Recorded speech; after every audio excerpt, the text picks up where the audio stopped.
It's great to be with so many of my friends. Oh, you will like me so much. You will get that business. You know, all my life, that business has never had problems. But in the last 7 or 8 years, it's been tough. With the EPA, with all of the different difficulties you're going through, you are going to like Donald Trump, and all of the workers that get put to work, they're going to love Donald Trump. So that's good. And I just heard from Rocky Blyer. He endorsed me. I said, can I say that? I said, yeah, I love tough people.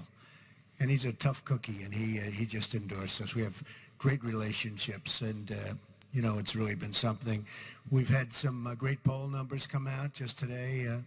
Rasmussen is 5 up nationwide, and I guess you probably saw Ohio is doing great. We're 4 or 5 up. The Fox poll came out last night, and doing great. Pretty much we're doing great where we have to do great. Florida's been terrific, and I think we're going to have a big, big victory right here in the state of Pennsylvania, and I think it's going to be a big victory. I went to school here. My children went to school here, so it's a very, very special place to me. I also want to thank the Marcellus Shale Coalition and Ohio Oil and Gas Association and the West Virginia, oh, that West Virginia, what a victory I had there. It was almost like running on a post. All of the folks in West Virginia, they have been so great. They have been great, right from day one. And now it helped when Hillary made the statement, I'm going to put all those mines and miners out of business. That was not a good statement to make. Maybe she knows something I don't know. But your organizations represent tens of thousands of jobs for hardworking Americans. Let me also recognize a really good friend of mine, an amazing guy, Harold Hamm. Where's Harold? He's here someplace. There he is. What a great guy. I spent a half an hour with Harold and dozens of hours. I mean, I spent so much time with all of these different folks, but I learned more in a half an hour with Harold Hamm than I made with all of the consultants put together. That I can tell you. But they tell me that a Republican can't carry the state of Pennsylvania. Wait till you see what happens here.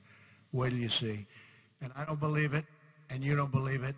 And I think you're going to have yourself not only a victory, but a really big one. That's going to go a long way to tell you what a wonderful industry you're in. And I have to say, do whatever you can to get out the vote November 8th. Do whatever you can, because a lot of things are happening, a lot of forces are happening, whatever you can. So it's great to be in Pittsburgh, the Steel City. I have a lot of friends here. Under a Trump administration, we're going to bring back our steel jobs, and we're going to rebuild this nation, so importantly. Before going any further today, I want to address the turmoil unfolding right now in our country. And it seems to be a never-ending problem. America desperately needs unity, and it needs the spirit of togetherness that has not really only got us through our toughest times, and we've had some tough times, but which has lifted us up in the past to our greatest achievements as a nation. Every day I see people of different backgrounds working together for a common good, and we need to bring that spirit to every part of our country and become one American nation, united by shared values and principles as American citizens. We have to do it. And we have to respect our flag. We have to respect our flag.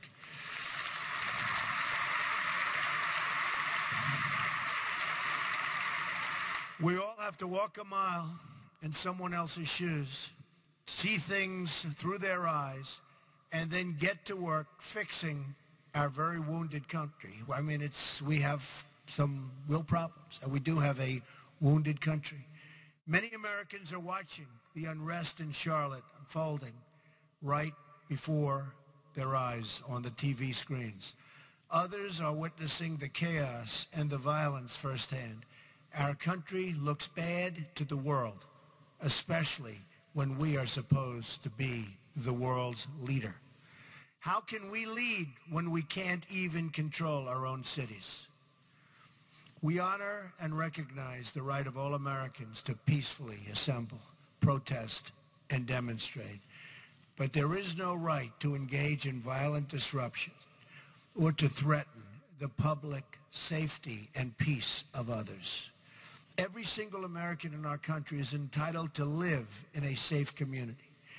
The violence against our citizens and our law enforcement must be brought to a very rapid end. The people who will suffer the most as a result of these riots are law-abiding African-American residents who live in these communities where the crime is so rampant. It's their jobs, housing markets, schools, economic conditions that will suffer. And the first duty of government is to protect their well-being and safety. We have to do that. There is no compassion in tolerating lawless conduct. Crime and violence is an attack on the poor and will never be accepted in a Trump administration. Never, ever. Our job, thank you. Our job is not to make life more comfortable for the violent disruptor, but to make life more comfortable for the African-American parent trying to raise their kids in peace, to walk their children to school, and to get their children great educations. We have to cherish and protect those people. For every one violent protester, there are thousands of moms and dads and kids in that same community who just want to be able to really to sleep safely at night, to be able to walk on the streets, to be able to go to the grocery store. More law enforcement, more community engagement, more effective policing is what our country needs, and we need it quickly. Last year, we saw a 17% rise in violent crime in our 50 largest cities.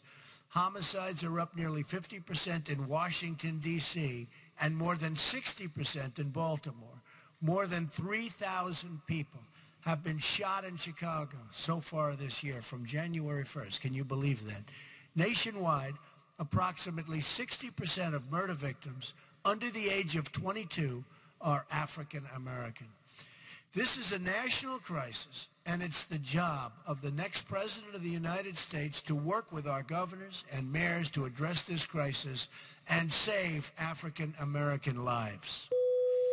Look at the example that we had in New York of Mayor Rudy Giuliani, who's been a tremendous person for me, a friend of mine for a long time, and a big endorser, big endorser.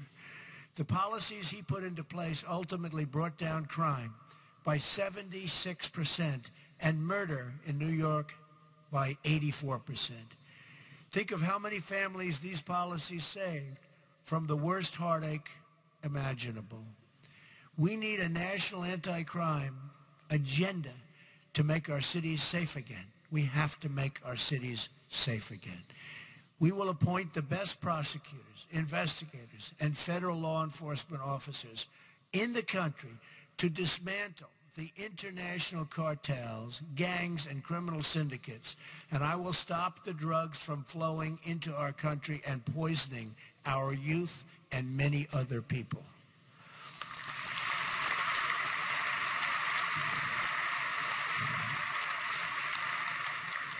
And if you're not aware, drugs are a very, very big factor in what you're watching on television at night.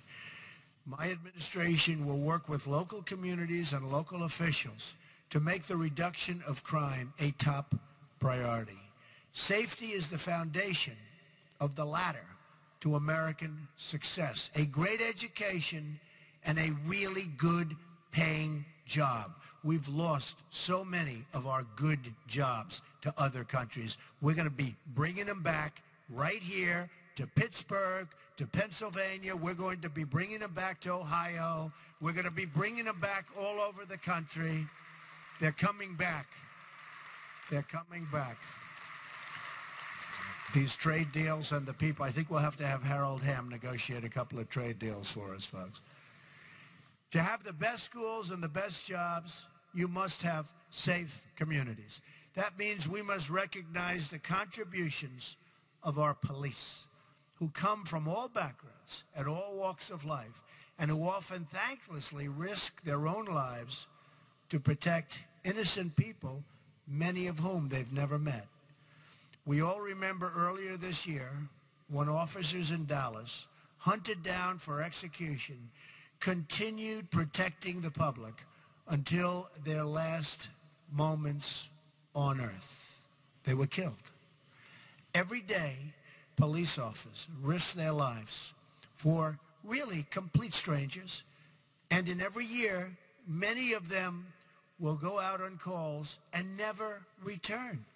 It's tough being a police officer, and it's hard now even recruiting police officers. It's a tremendous problem. Police are entrusted with immense responsibility, and we must do everything we can to ensure that they are properly trained, that they respect all members of the public, and that any wrongdoing is always, and it will be by them, vigorously addressed. Has to be. But our men and women in blue, and you know this, the men and women in blue need your support. They need your thanks, and they need your gratitude. They are the line separating civilians and civilization from total chaos. They are also the front lines of defense in the war on terror, as we saw recently with their quick action following the terrorist attacks in New Jersey and New York, and the off-duty police officers. I mean, you saw the heroics of the off-duty police officers in Minnesota. An amazing job they did, catching this horrible person so quickly. How do you do that? They figured it out. And within a short period of time, they were able to capture him. I mean, who could do that? That's tougher than finding oil, I will tell you, right? In addition to providing safety, we must provide economic opportunity, and that begins with school choice and leads to a secure job with a rising income. This brings us to the subject of energy. Producing more American energy is a central part of my plan to making America wealthy again, especially for the poorest Americans.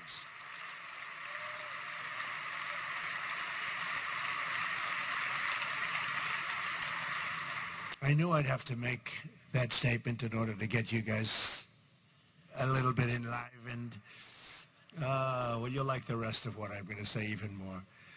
America is sitting on a treasure trove of untapped energy.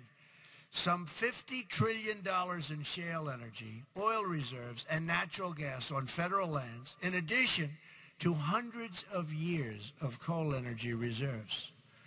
It's all upside for this country. More jobs, more revenues, more wealth, higher wages, and lower energy prices. I'm going to lift the restrictions on American energy and allow this wealth to pour into our communities, including right here in the state of Pennsylvania that we love.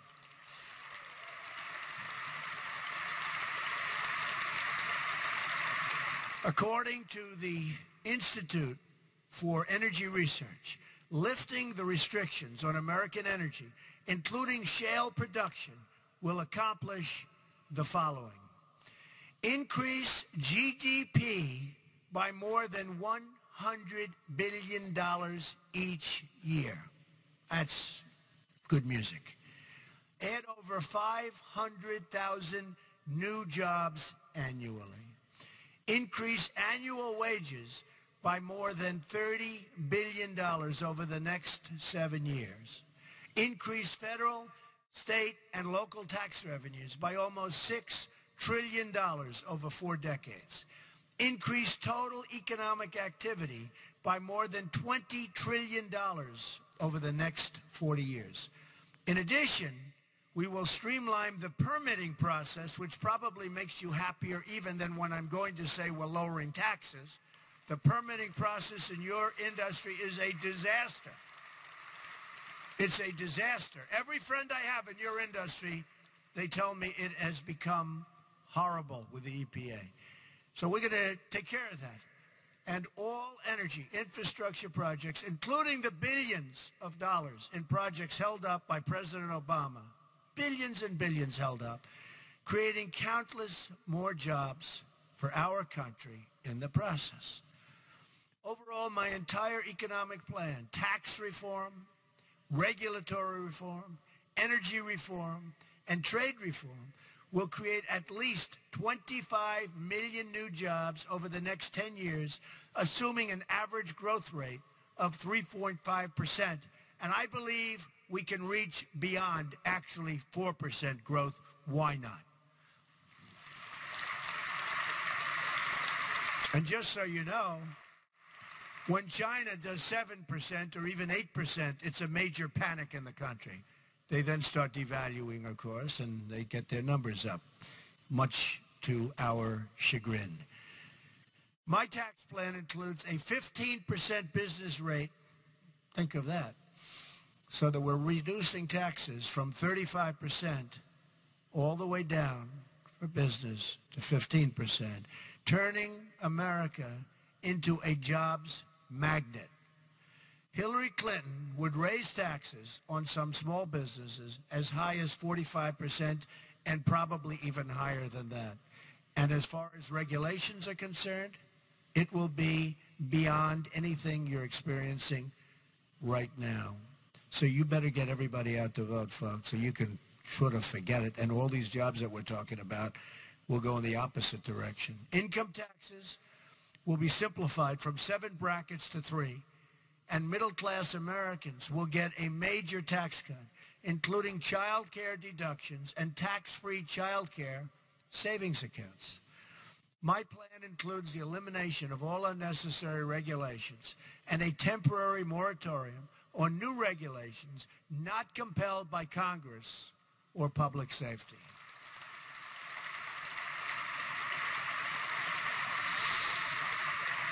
Overregulation is costing our economy $2 trillion a year. And I think probably no other business has been more affected than your business by overregulation. And one of the things I've seen, despite this massive tax cut, the biggest since Ronald Reagan and maybe beyond that, from 35 to 15, people are more excited when I talk about the fact that we're going to be cutting massively regulations. We need regulations for safety and environment, but regulations are becoming a major industry right now, and we're going to make it a much smaller industry, maybe a minor industry. Your regulations are going to be cut back to a point that you'll be able to have your businesses, grow your businesses, and start new businesses. And you'll never be able to do that with what has taken place over the last 8 years. And I just think it's a very important thing. And what has really impressed me is people in business have actually felt more strongly about that even than the tax cut itself. So I understand that very well. On energy, my economic plan unlocks our shale oil and gas and the energy technologies of both today and tomorrow. Finally, my plan includes a renegotiation of America's trade deals and an enforcement of trade rules to increase jobs and wealth inside the United States. We have people right in this room that could do so well for us. We have negotiators of our trade deals who are political hacks, who are people that don't know the first thing about negotiation. Of course, you could just look at the Iran deal and you understand that. The deal that was made recently with Iran. What a deal that is. I mean, we have half of this room could have negotiated a deal 10 times better, and a lot of the people in the room just wouldn't have made the deal, and that would have been a lot better.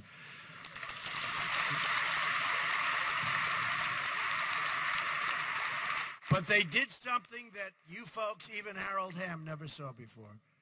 We thought it was $400 million in cash. Cash, not like a check. $400 million in cash. It was $1.7 billion in cash. And even you've never seen 1.7 in cash, right? We're talking about cash, Harold. Man, they had to take airplane, like this airplane. I don't even see how an airplane, even a big one, is big enough for that. I would like to see that someday, $1.7 billion in cash, but it had nothing to do with the hostages, right?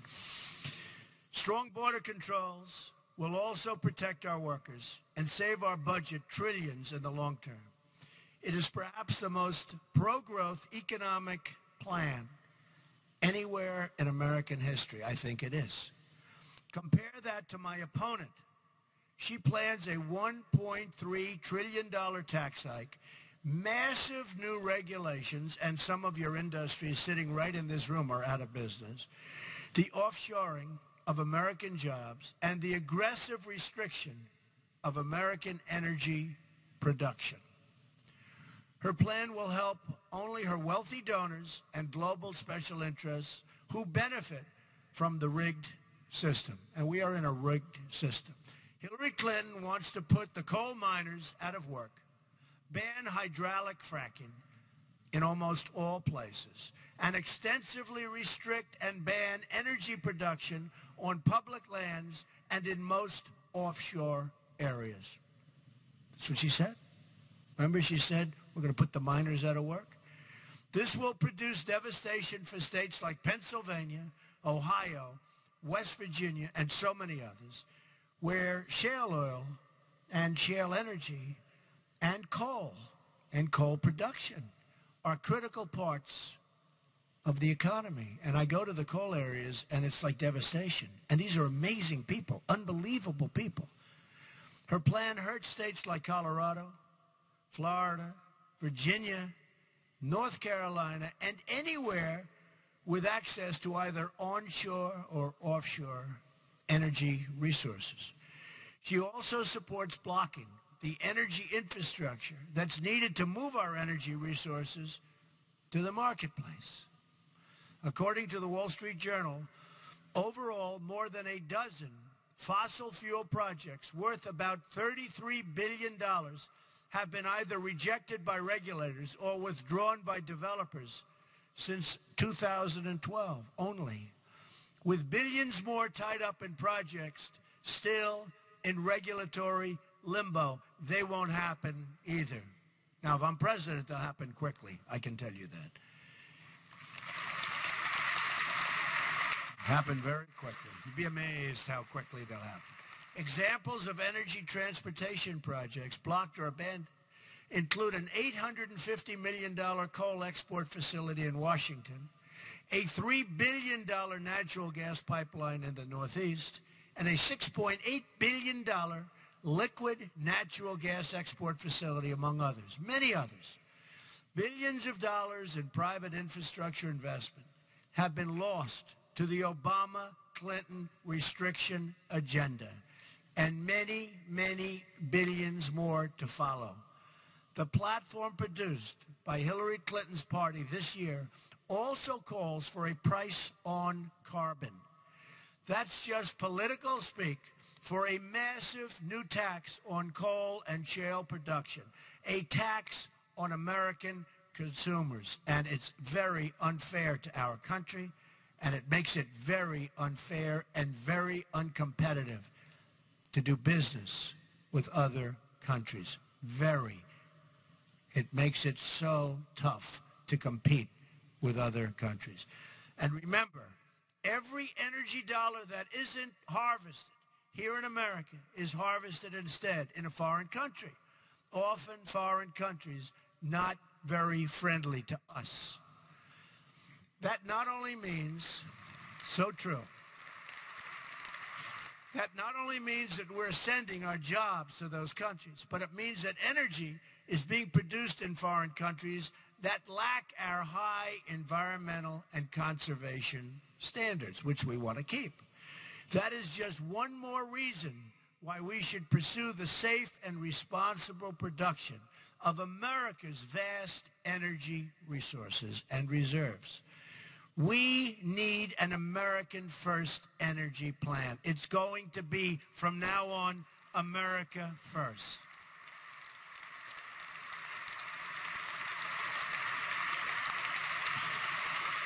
This means opening federal lands for oil and gas production, opening offshore areas, and revoking policies that are imposing unnecessary restrictions on innovative new exploration technologies. The development of the Marcellus and Utica shale, and I know so well, I'm up in New York State. What a shame. What a shame. We'll fund it. What? You understand. There's probably one guy from New York over there. He's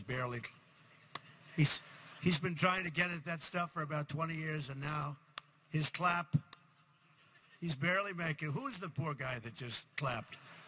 He just stand up. Come on, give him a hand. Give him a hand.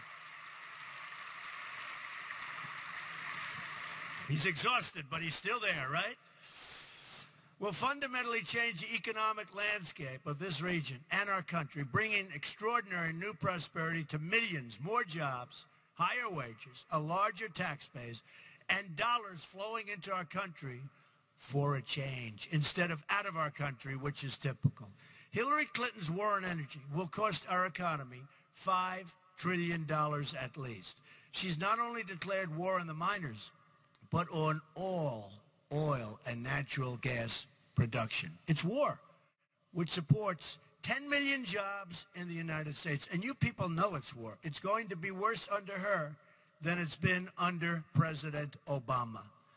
Access to low-cost liquid natural gas also supports the American chemical industry, which supports 40,000 jobs in the state of Pennsylvania. We have just begun as a nation to recognize our economic advantage that is made possible by shale energy. The shale energy revolution will unleash massive wealth for American workers and their families. At the same time, this energy revolution will produce new demand for American steel. And that means the steel workers will benefit. And the steel workers today are having a very, very hard time. That business is going down on a yearly basis. We are going to benefit the steel workers and the steel business. But federal restrictions remain a major impediment to both shale production specifically and energy production in general. Currently, less than 10% of the federally managed surface and mineral estates are leased for oil and gas development. Almost 90% of our nation's offshore acreage is off limits to energy production. In many cases, there's absolutely no reason for that. Our energy policy will make full use of our domestic energy sources, including traditional and renewable energy sources. We want everything. That means we will end the war on coal and the war on our miners. I will rescind the coal mining lease moratorium, which is a horrible moratorium and so unfair, the excessive Interior Department stream rule, and conduct a top-down review of all anti-coal regulations issued by the Obama administration.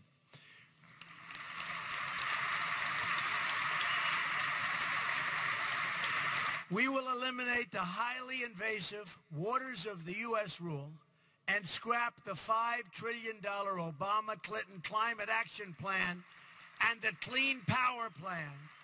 These unilateral plans will increase monthly electric bills by double digits without any measurable improvement in climate whatsoever.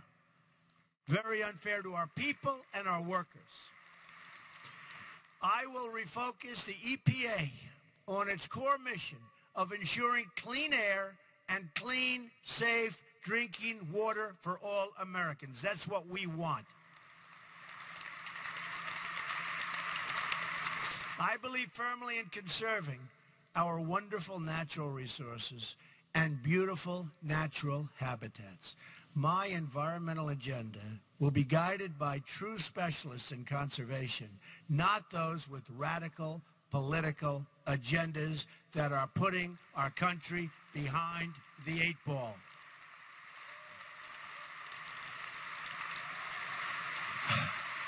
It will be a future of conservation, of prosperity, and of great success for the people in this room and for all of those people that you employ, the tens of thousands of great people that you employ.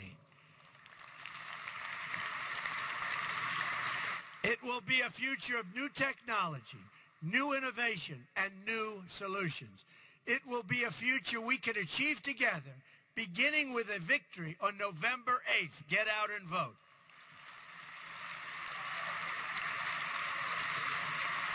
We will make America wealthy again. We will make America safe again. And we will make America